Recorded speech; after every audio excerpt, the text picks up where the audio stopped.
Hare Krishna. The question is, why is there so much of suffering in this world? It's a fundamental nature of every living entity to find happiness, to find satisfaction, to find bliss, to find fulfillment. But sadly, we find that in this world, that illusion gets smashed. As a kid, we are sad. When we grow up, we are sad. We become a middle-aged man, we are sad. And we just get used to it, that probably this is the way life goes. This is the way the world spins around me, in such a way that there's no happiness in this world. Krishna says in the Bhagavad Gita that this world is a place of suffering, dukkhalayam and ashashvatam. And any attempt to find happiness in this world is futile. Now let's take two examples. First example is a person who wears a white suit, white pant, white gloves, white hat, white socks, white shoes, and he has a white briefcase. And he's completely decked up in white, of course, a white scarf also. He's decked up in white and he enters a coal mine. What is the probability that he would come out the same way? Almost zero, because he's decked up in white, but he's entering a place which is completely black. So even expecting that he would come back in total white is futile. Therefore, we shouldn't. Second example, if somebody jumps into the ocean of water, even if they're swimming correctly, is it true that they won't get wet?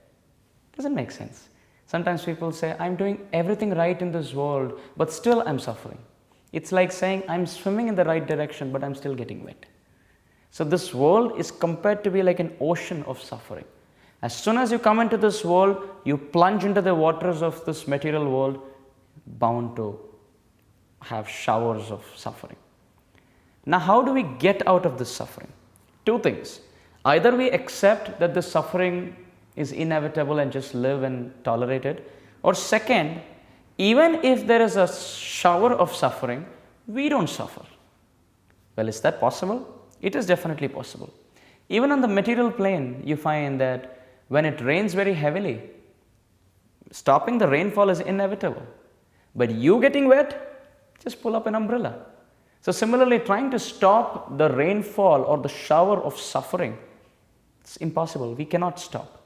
But we can definitely pull up the umbrella of the Bhagavad Gita, the teachings of the Vedic literature, and ensure that that suffering in the form of the rainfall, or the rainfall of the suffering, doesn't wet us, or that suffering doesn't touch us. We read the Bhagavad Gita, we understand that this world is a precarious place to be in, and instead of being pessimistic, we try being optimistic. Instead of cribbing about the fact that the glass is half empty, we are happy and satisfied and grateful of the fact that the glass is half full. Whenever you think that God hasn't given you something, He has it, I don't have it, and therefore I'm sad. Think about people who don't even have what you have. So when you compare with people who have it, you're always going to suffer. But when you compare with people who aren't even as fortunate as you are, then we're always going to be grateful. We're always going to be happy. Because different people, as we discussed, are put in different walks of life according to their past karma and according to the sanction of the Supreme Lord.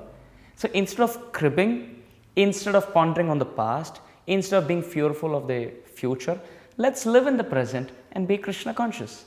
Is that possible? Well, it is possible.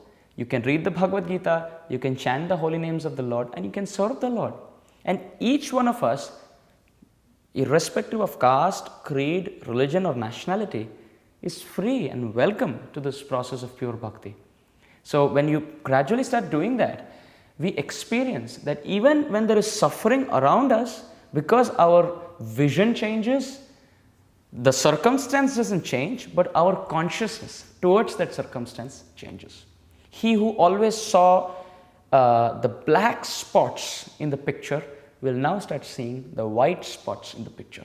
The picture never changes, but our vision, our consciousness becomes purified and we see the better part of life.